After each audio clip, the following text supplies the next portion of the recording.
नमस्कार दोस्तों, विद्यार्थी लर्निंग हब में आपका स्वागत है।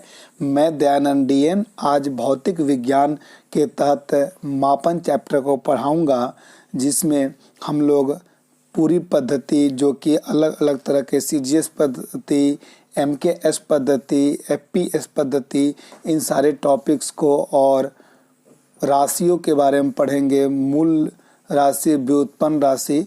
तो ये जो भी कॉम्पिटिटिव एग्ज़ाम है, इसके लिए ये काफ़ी महत्वपूर्ण वीडियो होने जा रहा है।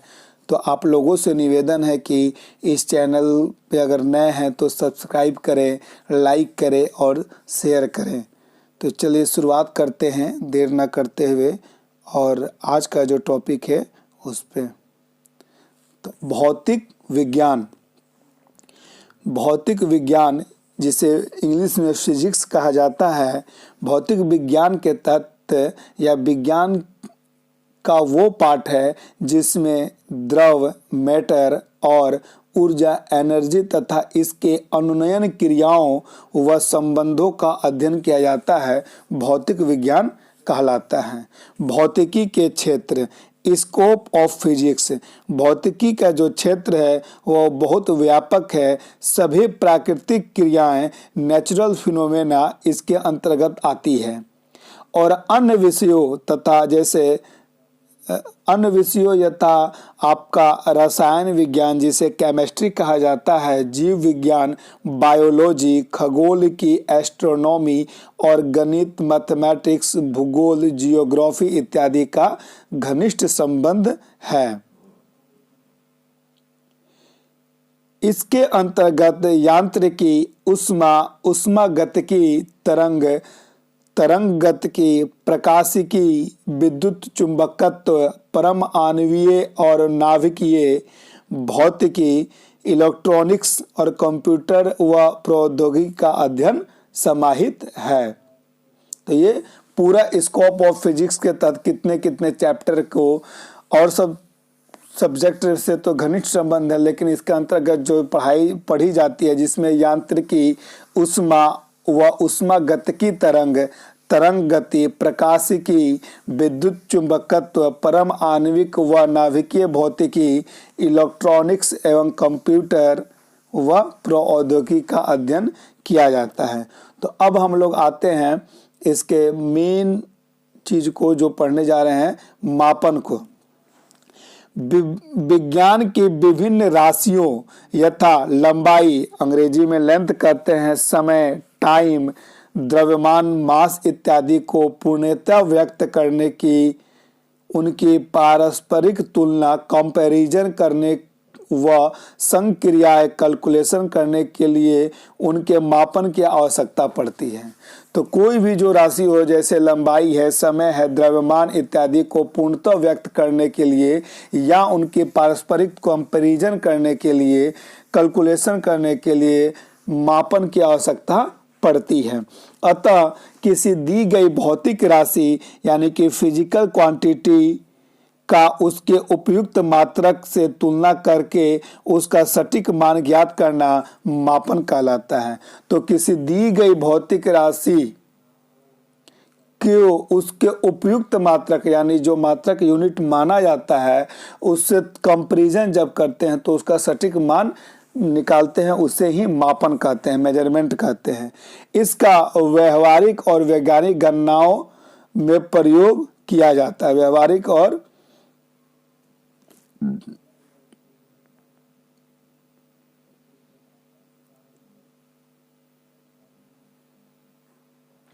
जैसे मापन की अभिविधि, मेथड ऑफ मेजरमेंट देखते हैं। जिस राशि यानी कि क्वांटिटी के मापन की आवश्यकता होती है, उसके एक निश्चित मान या वैल्यू को हम मानक यानी स्टैंडर्ड मान लेते हैं, और उस मानक को कोई नाम दे देते हैं, जिसे हम मात्रक या यूनिट कहते हैं। किसी भी चीज़ के मापन के लिए जो स्टैंडर्ड मान होता है, एक निश्चित वैल्यू होता है, उसको जो नाम देते हैं वो यूनिट कहलाता है। और उस परिमाण या मान, क्वांटिटी या वैल्यू का संख्यात्मक मान, न्यूमेरिकल वैल्यू, एक मान एक माना जाता है। उसके बाद उसका एक नॉमरिकल वैल्यू माना जाता है। उदाहरण स्वरूप लंबाई मापने के लिए दो नियत बिंदुओं को मिलाने वाले ऋजु रेखे यानी कि स्ट्रेट लाइन की लंबाई को मानक माना गया है, जिसे एक मीटर नाम दिया गया है। अब यदि हम किसी वस्तु की लंबाई पूरी 5 बार आती है तो उस रेखा को लंबाई होगी 5 मीटर। यह उदाहरण दिया गया है कि दो बिंदुओं के बीच मिलाने वाले स्ट्रेट लाइन को लंबाई का मात्रक मानक माना जाता है, जिसे मीटर नाम दिया गया है। और इस तरह से अगर उसे किसी लंबाई को मापने के लिए वो मीटर 5 बार प्रयोग की जाती है तो उसे 5 मीटर कहते हैं। अब भौतिक राशियाँ फिजिकल क्वांटिटी देखते हैं तो दुनिया में जो कुछ मापनीय है भौतिक राशियां हैं, जैसे लंबाई यानी लेंथ, समय टाइम, द्रव्यमान मास, धारिता अंग्रेजी में कैपेसिटी कहते हैं, आयतन को वॉल्यूम कहा जाता है और भार को वेट इत्यादि वेट कहते हैं। तो किसी भौतिक राशि फिजिकल क्वांटिटी को प्रस्तुत करने के लिए हमें दो चीज़ों की आवश्यकता ज्ञात होनी चाहिए। कौन कौन सी चीज़? तो पहला है उसका भौतिक राशि का मात्रक, और दूसरा है वह संख्यात्मक मान न्यूमेरिकल वैल्यू जो बताता है कि ऊपर दिया गया मात्रक उसे कितनी बार शामिल किया गया है। यह राशि दो प्रकार की होती है, तो आगे देखेंगे दो प्रकार की होती है। इससे पहले कुछ परीक्षा उपयोगी क्वेश्चन देख लेते हैं।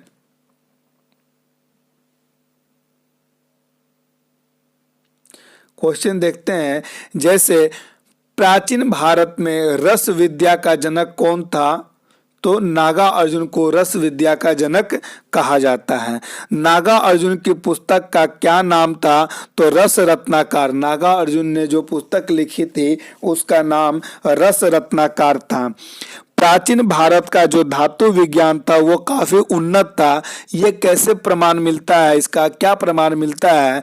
तो वर्तमान समय में जो मेहरौली लो स्तंभ पर की गई पोलिश वह सुल्तानगंज की महात्मा बुद्ध की 7.5 फीट ऊंची कांस्य की जो प्रतिमा प्राप्त हुई है, उससे यह प्रूव होता है कि प्राचीन भारत में धातु विज्ञान काफी उन्नत था, क्योंकि आज भी यह मेहरौली का जो लो स्तंभ है वो धूप, वर्षा, नमी सभी से मिला हुआ फिर भी उसमें जंग नहीं लगता है।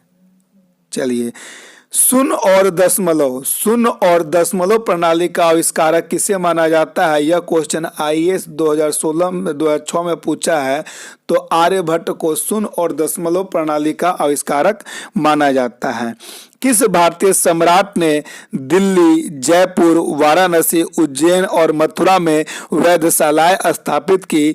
तो सवाई राजा जय सिंह ने भारत के 5 स्थल जिसमें दिल्ली, जयपुर, वाराणसी, उज्जैन और मथुरा में वेधशालाएं स्थापित की थी। भारत के राष्ट्रीय मानक bureau national bureau of standard का नाम क्या है? NIST national institute of standard एवं टेक्नोलॉजी।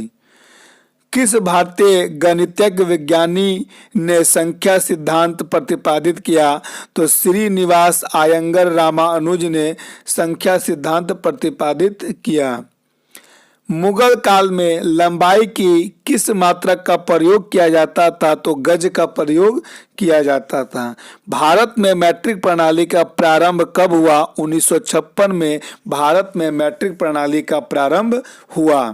रत्ती किस राशि का मापन करने वाला मात्रक है? तो द्रव्यमान का मापन करने वाला मात्रक को हम रत्ती कहते हैं।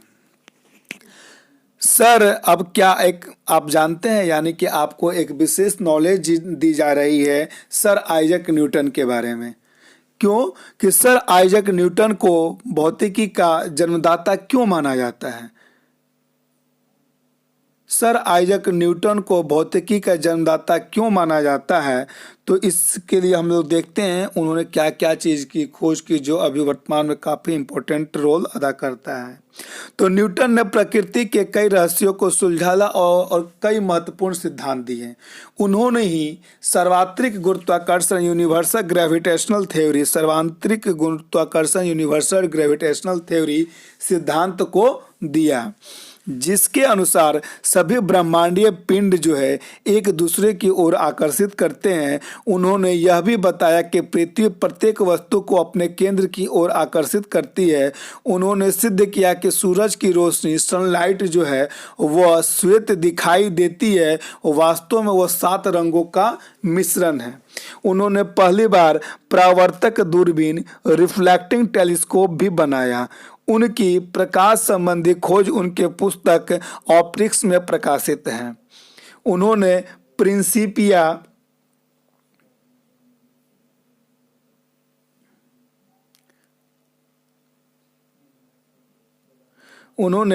प्रिंसिपिया नामक पुस्तक भी प्रकाशित की, जिसमें उनकी खोजों का वर्णन है। इसके अलावा उन्होंने गति का नियम, द्विपद प्रमेय नियम और अवकल गणित यानी कि कैलकुलस के आविष्कार भी किया। प्रकाश के कणिका सिद्धांत का प्रतिपादन किया। इन खोजों के कारण ही न्यूटन को भौतिक विज्ञान का पिता कहा जाता है। इन खोजों के कारण ही न्यूटन को भौतिक विज्ञान का पिता कहा जाता है। और अब देखते हैं अगला जो क्वेश्चन है, वर्तमान औद्योगिक क्रांति का जो मुख्य आयाम क्या है? तो सुपर कंप्यूटर, जैव प्रौद्योगिकी और कमरे के ताप पर सुपर कंडक्टर का विकास, ये जो है वर्तमान औद्योगिक प्रगति का आयाम है। विज्ञान और प्रौद्योगिकी में क्या डिफरेंट होता है, क्या अंतर होता है? तो विज्ञान में प्रकृति के नियमों का अध्ययन करते हैं, जबकि प्रौद्योगिकी में विज्ञान के नियमों का व्यवहारिक अनुप्रयोग करते हैं। तो प्रौद्योगिकी में क्या करते हैं, विज्ञान के जो भी नियम है उसका व्यवहारिक अनुप्रयोग किया जाता है, प्रैक्टिकली उसका यूज किया जाता है। लेकिन विज्ञान में क्या करते हैं कि लॉ ऑफ नेचर का अध्ययन करते हैं, यानी कि नेचर का जो नियम है उसका अध्ययन करते हैं। भारत की प्रथम इंजीनियरिंग शिक्षण संस्था कहाँ स्थित है? रुड़की, उत्तराखंड में। अंतरिक्ष व संबंधित विज्ञान में अनुसंधान के लिए प्रमुख राष्ट्रीय केंद्र जिसे भौतिक अनुसंधान संस्था कहते हैं, कहाँ पर स्थित है? तो गुजरात के अहमदाबाद में। भौतिकी का जन्मदाता किसे माना जाता है? सर आइजक न्यूटन को। प्लांक काल क्या है? प्लांक काल क्या है ये आपके नॉलेज को बूस्टअप करेगा। प्लांक काल देखिए 10 to the power minus 43 second 10 to the power minus 43 second की अवधि को प्लांक काल कहते हैं। यह सृष्टि के प्रारंभ की घटना जो बिग बैंग के पश्चात की वह न्यूनतम समयावधि है जिसमें भौतिकी के सारे नियम प्रभावित हो गए, वो प्लांक काल कहलाता है। बिग बैंग सिद्धांत के पश्चात जब बिग बैंग की घटना होती है उसके पश्चात जो सबसे छोटा समयावधि था जिसमें भौतिकी के सारे नियम प्रभावित हो गए, वो आपको प्लांक काल कहलाता है। चलिए अब आगे वहाँ पे देखते हैं जहाँ हम लोग छोड़े थे कि राशि 2 प्रकार की होती है। कौन कौन सी राशि होती है देखते हैं। भौतिक अदिश राशि जो कि है स्कॉलर फिजिकल क्वांटिटी, ऐसी भौतिक राशि जिन्हें व्यक्त यानी कि एक्सप्रेस करने हेतु दिशा डायरेक्शन बताने की जरूरत नहीं होती है, केवल परिमाण यानी क्वांटिटी ही पर्याप्त होता है, अदिश राशि कहलाता है। अब स्पष्ट कर दूं कि अदिश राशि उसे कहते हैं जिसमें सिर्फ क्वांटिटी होती है, डायरेक्शन की आवश्यकता नहीं होती है, वो आपका अदिश राशि स्केलर क्वांटिटी कहलाता है।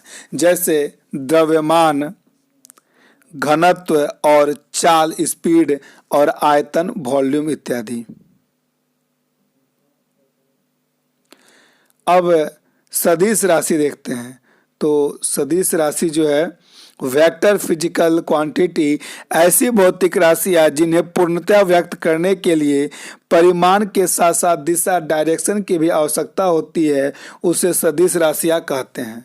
जैसे विस्थापन, डिस्प्लेसमेंट, वेग, वेलोसिटी, त्वरण, एक्सलरेशन, बल, फोर्स और संवेग को मोमेंटम इत्यादि। उदाहरण स्वरूप कथन सुनिएगा, वस्तु ए का विस्थापन 1 मीटर 100 मीटर है, यह अपूर्ण है। इसे शुद्ध रूप में कैसे व्यक्त किया जाता है? तो इस कथन को हम लोग व्यक्त कैसे करते हैं? वस्तु 100 का विस्थापन पूर्व दिशा में 100 मीटर है। वस्तु ए का जो विस्थापन है वो पूर्व दिशा में 100 मीटर है। यह कथन सही है क्योंकि यहाँ पे दिशा यानी डायरेक्शन को भी संकेत किया जा रहा है। संकेत में लिखते समय राशि के ऊपर तीर का निशान एरो लंब देते हैं। जैसे वेग एरो दिया हुआ है v के ऊपर, वेग के ऊपर, वेग में विस्थापन बट्टे समय यानी डिस्प्लेसमेंट बट्टे टाइम को आप एरो के तहत देख सकते हैं। मूल राशियां जो कि फंडामेंटल क्वांटिटीज है उसके बारे में, ऐसी भौतिक राशियां जो स्वतंत्र अर्थात जिसे व्यक्त करने के लिए दूसरी राशियों की आवश्यकता नहीं पड़ती है, उन्हें मूल या फंडामेंटल क्वांटिटीज कहते हैं। विज्ञान में 7 मूल राशियां हैं व 2 पूरक मूल राशियां सप्लीमेंट्री क्वांटिटीज है जो सारणी में प्रस्तुत है। यथा देखिए कौन कौन सा है।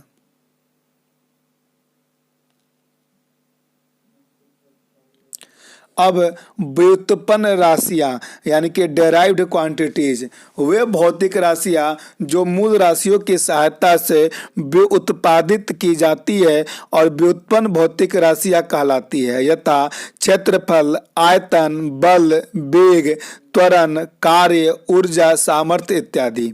मात्रक को यूनिट कहा जाता है और राशियों को जो पूर्णतः व्यक्त करने हेतु किसी निश्चित परिमाण को जो नाम दिया जाता है उसे मात्रक कहते हैं।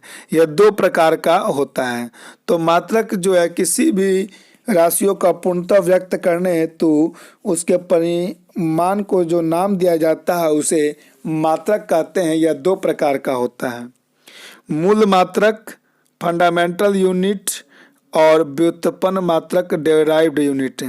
मूल मात्रक फंडामेंटल यूनिट मूल राशियों के व्यक्त करने के लिए जिन मात्रकों का प्रयोग किया जाता है उन्हें मूल मात्रक कहते हैं। जैसे लंबाई का मूल मात्रक मीटर, द्रव्यमान का किलोग्राम और समय का जो मूल मात्रक है सेकंड होता है। देखिए सारणी में भी देखेंगे।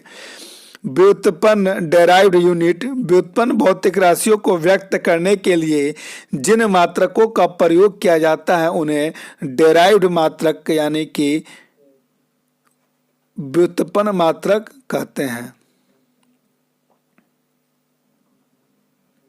अब परीक्षा उपयोगी कुछ जो है क्वेश्चन को देखते हैं तब फिर इसमें आएंगे।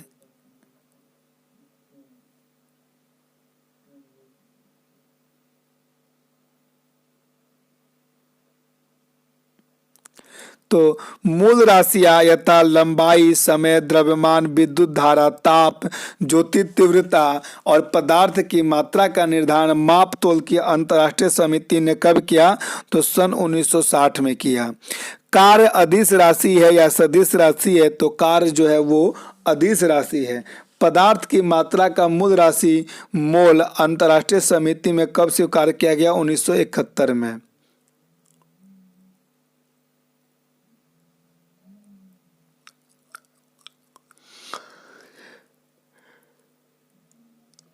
व्युत्पन्न मात्रक व्युत्पन्न भौतिक राशियों को व्यक्त करने के लिए जिन मात्रकों का प्रयोग किया जाता है उन्हें हम व्युत्पन्न मात्रक कहते हैं। मूल मात्रकों की सहायता से ही व्युत्पन्न मात्रक उत्पादित किए जाते हैं। जैसे क्षेत्रफल एक व्युत्पन्न मात्रक है, राशि है और इसका जो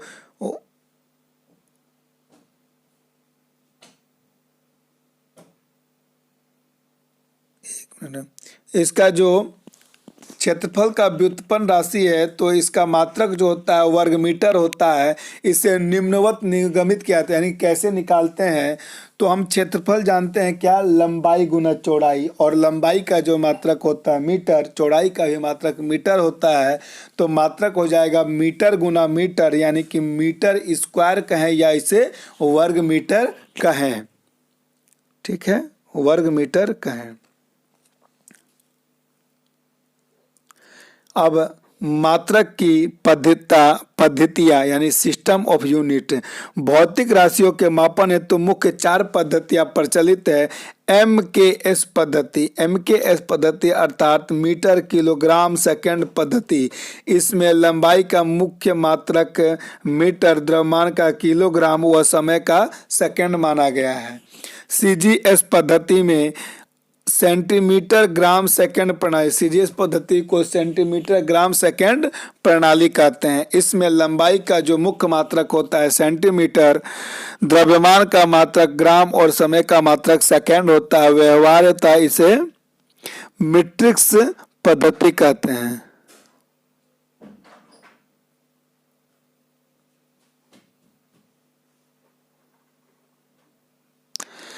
FPS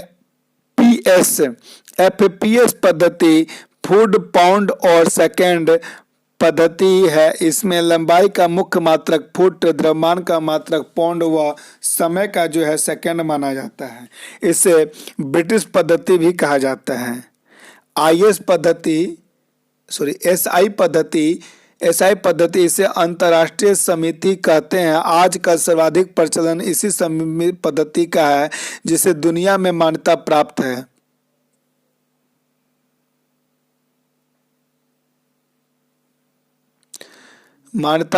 है। और सन 1967 में अंतर्राष्ट्रीय मापतोल महाधिवेशन में इस पद्धति को स्वीकार किया गया।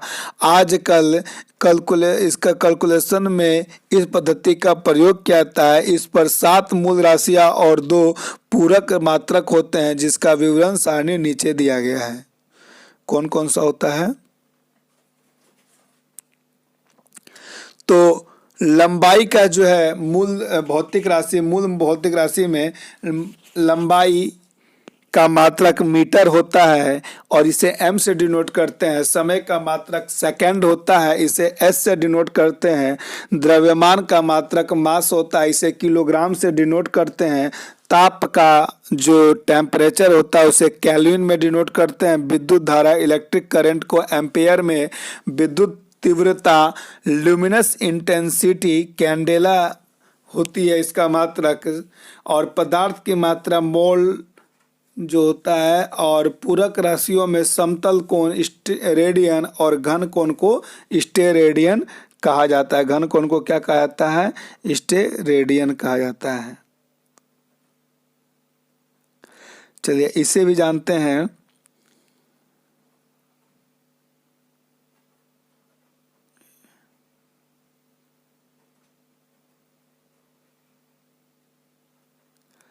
इसे भी हम लोग पढ़ते हैं अच्छे तरीका से। तो मध्यकाल में फ्रांस में पृथ्वी के मध्य देशांतर अर्थात उत्तरी ध्रुव से दक्षिणी ध्रुव तक पृथ्वी की दूरी की जो जितना दूरी होता है उत्तरी ध्रुव से पृथ्वी से दक्षिणी ध्रुव तक की दूरी की चौथाई का 1/1 करोड़ या 1/10 मिलियंथ भाग 1 मीटर के रूप में परिभाषित किया गया था। यह मध्यकाल की बात है। बाद में प्लेटिनम इरिडियम की बनी मिश्र धातु के छड़ पर अंकित 2 निशानों के बीच की दूरी को 1 मीटर माना गया, जो कि पूर्व परिभाषित मीटर से 20% छोटा है। अंतर्राष्ट्रीय स्तर पर माप तोल की समानता स्थापित करने के उद्देश्य से 1960 में एक संधि की गई, जिसे BIPM ब्यूरो इंटरनेशनल डेस्पॉइंट्स मेजर कहते हैं। यह आज भी फ्रांस की राजधानी पेरिस के पास सेवरेस नामक शहर में मापतोल के अंतर्राष्ट्रीय कार्यालय के रूप में है, जिसमें समय समय पर मात्रकों की गुणात्मक परिभाषाएं परिभाषित व अपमार्जित की जाती है। चलिए आगे देखते हैं दूसरा टॉपिक। तो परीक्षा उपयोगी कुछ क्वेश्चन है, उसे भी देखते हुए चलते हैं। SI पद्धति किस पद्धति का विस्तारित रूप है? एडवांस वर्जन है किसका? तो MKS पद्धति का, यानी कि मीटर किलोग्राम सेकंड का। CGS पद्धति का प्रचलन मुक्त कहाँ था? तो फ्रांस में। किस पद्धति को ब्रिटिश पद्धति भी कहते हैं? तो FPS को ब्रिटिश पद्धति भी कहते हैं। माप तोल के अंतर्राष्ट्रीय कार्यालय का मुख्यालय कहाँ पर है? सेवरेस, फ्रांस में। कुल मूल मात्रकों की संख्या कितनी है? तो 7 है। CGS एवं FPS पद्धति के मात्रकों का अब कम प्रयोग होने के क्या कारण है? एक मात्रक के दूसरे मात्रक में बदलने की असुविधा के कारण। जनक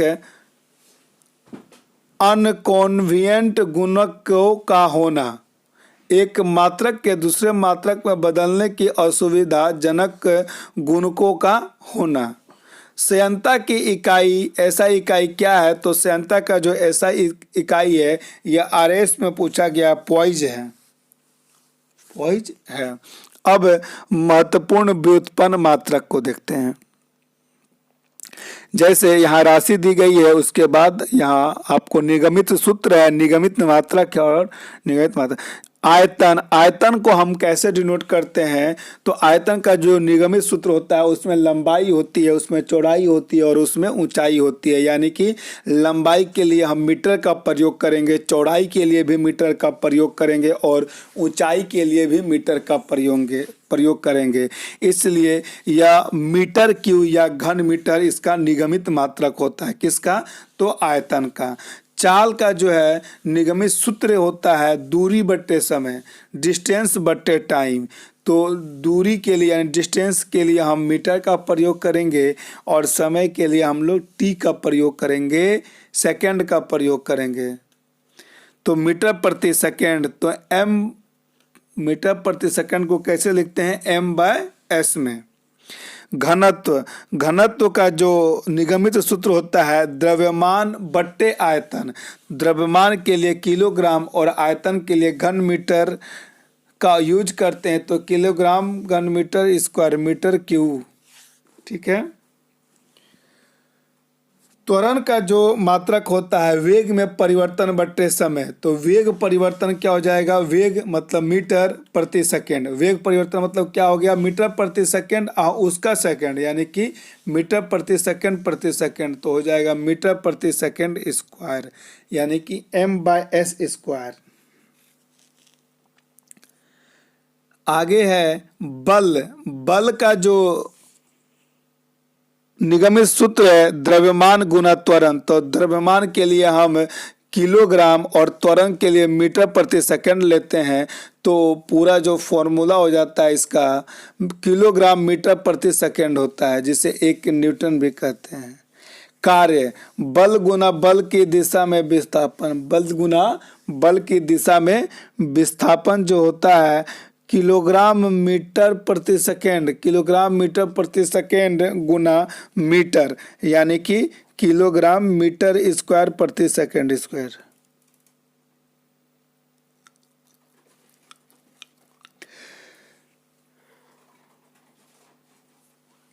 जिसे न्यूटन मीटर या जूल भी कहते हैं।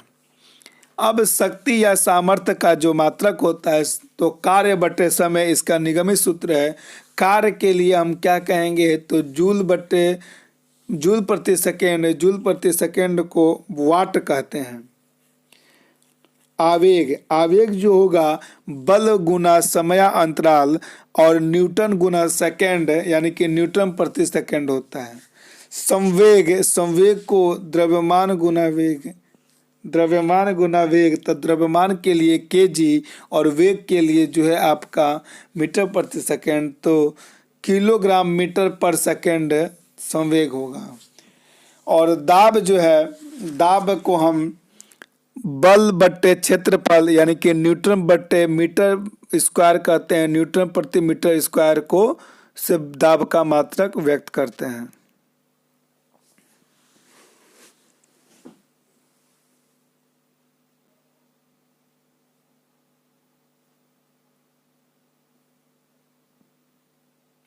तो आइए अब यहाँ देखते हैं क्या, मापन की दार्शनिक पद्धति, मैट्रिक्स सिस्टम ऑफ मेजरमेंट। विज्ञान में गणना की सुविधा के लिए लंबाई यानी कि लेंथ, द्रव्यमान मास और धारिता कैपेसिटी के मापन के लिए 10 गुने के अनुपात में विभिन्न मात्रकों को व्युत्पत्ति डेराइव्ड की गई है, जिसे मापन की दार्शनिक पद्धति कहते हैं। तो दार्शनिक पद्धति में किसे क्या कहते हैं देखते हैं, चलिए।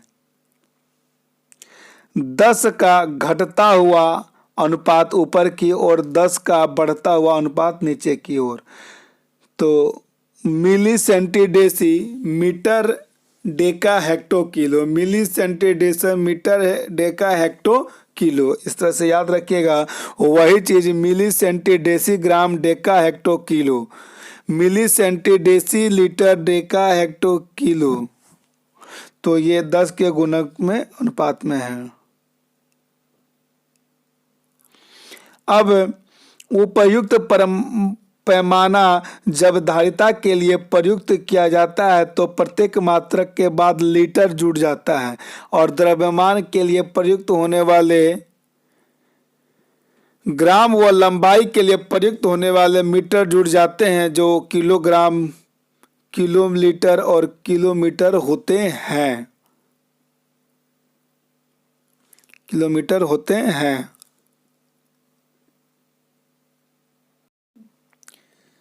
उपयुक्त पैमाना जब धारिता के लिए प्रयुक्त होता है तो प्रत्येक मात्रक के बाद लीटर जुड़ जाता है, प्रत्येक मात्रक के बाद लीटर जुड़ जाता है। द्रव्यमान के लिए प्रयुक्त होने वाले ग्राम, लंबाई के लिए प्रयुक्त होने वाले मीटर जुड़ जाता है, किलोग्राम, किलोलीटर और किलोमीटर इत्यादि।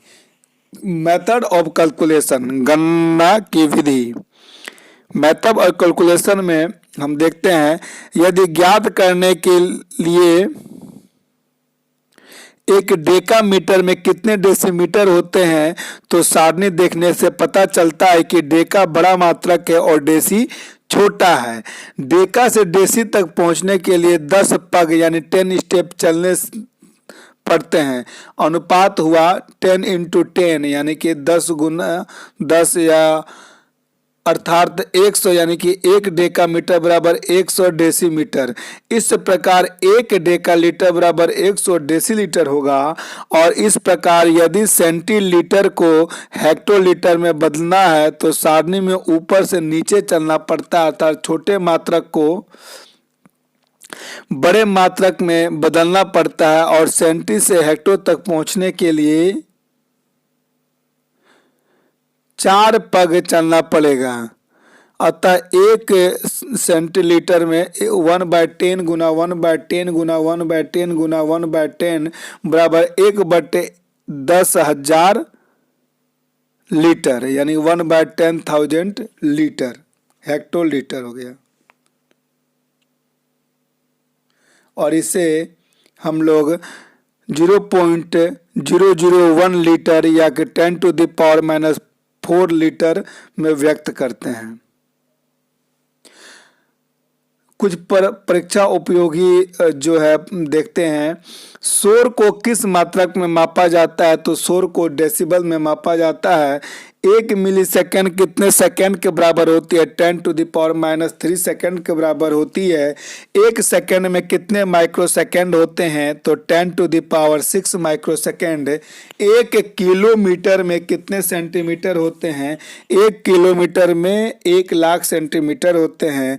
1 डेसीमीटर में कितने को किलोमीटर में व्यक्त किया जाता है, 10⁻⁴ मीटर या 1/10,000 मीटर।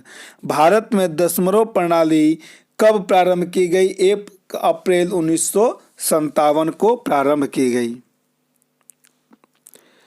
10 के विभिन्न घातों के प्रत्यय एवं प्रतीक, पावर ऑफ 10 डिफरेंट प्रीफिक्स। विज्ञान में बहुत बड़ी और बहुत छोटी राशियों को प्राय 10 के अधिकतम घातों के रूप में व्यक्त किया जाता है। क्यों भाई? क्योंकि 10 के घातों के रूप में प्रकटित राशियों की गणना का आकलन आसान होता है। अब यहाँ पे जैसे पृथ्वी व सूर्य के बीच की औसत दूरी का लगभग 14.96 करोड़ किलोमीटर है और इसे 1.496 इंटू 10⁻11 मीटर लिखा जाता है। 10 की कुछ घातों के विशेष नाम और संकेत दिए गए हैं जिनका प्रदर्शन सारणी में किया गया है। तो 10 के घात 10⁻1 यानी कि डेका, और डेका को डी से प्रयुक्त करते हैं 10⁻⁻2 हेक्टो, एच से प्रयुक्त करते हैं 10⁻3 तो किलो, तो के से डिनोट करते हैं 10⁻6 को मेगा, mg से डिनोट करते हैं 10⁻9 को जीगा, या आईएएस में पूछा हुआ क्वेश्चन है जी से डिनोट करते हैं 10⁻12 टेरा, या बीपीएससी में पूछा हुआ क्वेश्चन है टी से डिनोट करते हैं 10⁻15 यानी 15 पेटा, पी से डिनोट करते हैं 10⁻18 एक्सा, ई से डिनोट करते हैं 10⁻−18 एक्टो, ए से डिनोट करते हैं 10⁻15 फेम्टो, एफ से डिनोट करते हैं 10⁻12 पीको, पी से डिनोट करते हैं 10⁻−9 नैनो, या यूपीएससी में पूछा हुआ क्वेश्चन है एन से डिनोट करते हैं 10⁻6 या माइक्रो, इसे म्यू से डिनोट करते हैं, यह भी यूपीएससी में पूछा हुआ है 10⁻−3 मिली, एम से डिनोट करते हैं 10⁻−2 सेंटी, सी से डिनोट करते हैं 10⁻−1 डेसी, डे से डिनोट करते हैं 10⁻−10 को एंगस्ट्रम, यह यूपीएससी में पूछा हुआ है एंगस्ट्रम के बारे में। तो चलिए अब देखते हैं आगे कुछ, ये भी जान लें क्या, यदि किसी चालक तार में 1 एम्पीयर धारा प्रवाहित की जाती है तो इसका अर्थ होता है कि यह उस तारे में 1 सेकेंड में 6.25 इंटू 10⁻18 इलेक्ट्रॉन एक सिरे से प्रवाहित होती है और दूसरे सिरे से बाहर निकलती है। कितना? तो 6.25 इंटू 10⁻18 इलेक्ट्रॉन। किसी वस्तु या पदार्थ का भार तो शून्य हो सकता है परंतु द्रव्यमान शून्य नहीं हो सकता है। ज्वार द्रव्यमान शून्य नहीं होगा लेकिन भार शून्य हो सकता है। ज्वारीय घर्षण टाइडल फ्रिक्शन के कारण प्रतिवर्ष एक दिन के समय में 7 माइक्रोसेकंड की वृद्धि हो जाती है। तो ज्वारीय घर्षण टाइडल के कारण प्रतिवर्ष एक दिन के समय में 7 माइक्रोसेकंड की वृद्धि हो जाती है। मात्रकों के मानक स्टैंडर्ड निर्धारण करने के बाद बात पर ध्यान रखा जाता है कि वे समय स्थान परिस्थिति के बदलने पर भी अपरिवर्तित रहे, कम से कम परिवर्तित हो।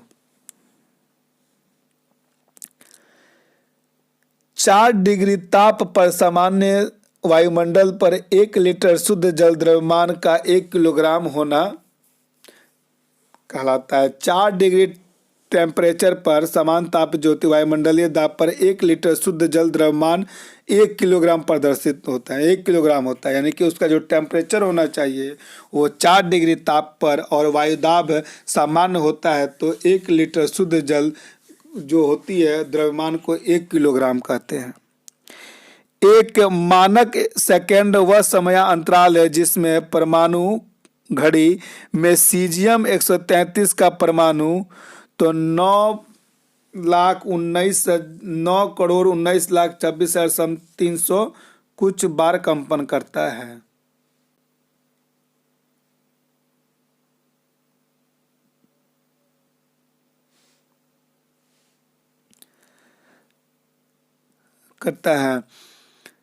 अब एम्पेयर को देखते हैं तो एम्पेयर एक एम्पेयर वह विद्युत धारा है जो निर्वात में 1 मीटर की दूरी पर स्थित दो सीधे लंबे समानांतर तारों में प्रवाहित कर प्रत्येक तारों के प्रति मीटर लंबाई तक पर तारों के बीच 2 × 10⁻⁷ न्यूटन का बल उत्पन्न होता है। यानी कि एम्पेयर में क्या होता है कि 1 एम्पेयर जो होती है वह विद्युत धारा है जो निर्वात में वैक्यूम में 1 मीटर की दूरी पर स्थित दो सीधे लंबे व समानांतर तारों में प्रवाहित होने पर प्रत्येक तार की प्रति मीटर लंबाई पर तारों के बीच 2 × 10⁻⁷ न्यूटन का बल उत्पन्न करती है।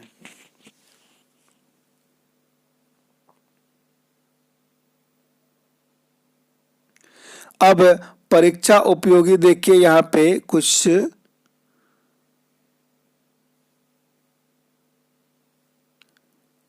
टॉपिक्स है। जैसे एक बैरल में कितने लीटर होते हैं, तो एक बैरल में 159 लीटर होते हैं। ये आरआरबी में पूछा हुआ है। एक रेडियन प्रति सेकंड की गति से चक्कर करने वाली वस्तु 1 मिनट में कितने चक्कर लगाएगी, तो रेडियन प्रति सेकंड यानी कि 9.545 चक्कर लगाएगी। 180 बाय 57।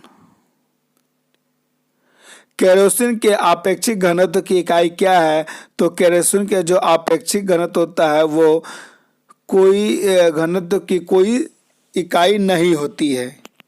1 किलोमीटर में कितने मिलीमीटर होते हैं, तो 10 लाख मिलीमीटर। चेन्नई एएसएम में पूछा हुआ है।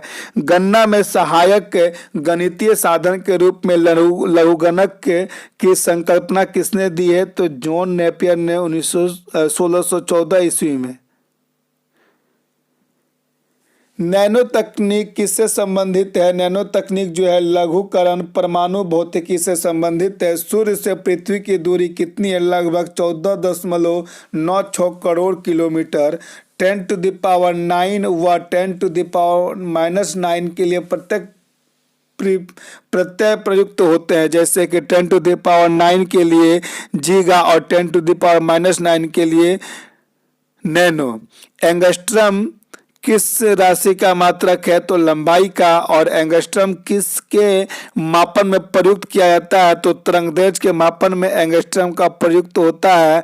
और 1 माइक्रोन कितने मिलीमीटर के बराबर होता है, तो 0.001 मिलीमीटर के बराबर होता है। माप की कौन सी इकाई को 0.39 से गुना करने पर इंच प्राप्त होता है, तो सेंटीमीटर। 1 सेंटीमीटर बराबर 0.39 इंच होता है। तो दोस्तों आज का यह क्लास आप लोगों को यहीं पे समाप्त किया जाता है और यह मापन के संबंधित था, जिसमें हम लोगों ने फिजिक्स को अच्छे से देखा। इसमें क्वांटिटी देखी, स्केलर क्वांटिटी, वेक्टर क्वांटिटी, राशियाँ देखी, व्युत्पन्न राशि, मूल राशि, फंडामेंटल यूनिट और मापन कैसे किया जाता है, 10 का घात कैसे हम लोग डिनोट करते हैं और क्यों किसी भी इसको मापने के लिए 10⁻18 को क्या कहते हैं, 10⁻⁻15 को क्या कहते हैं, ये सारे टॉपिक्स को हम लोगों ने आज कवर किया। इससे संबंधित जब हम आपके पास वस्तुनिष्ठ क्वेश्चन का एक कंप्लीट पैकेज लाएंगे जिसमें हम लोग बहुत सारे क्वेश्चन को करेंगे जो आगामी एग्जामिनेशन पॉइंट ऑफ व्यू से काफ़ी महत्वपूर्ण होगा।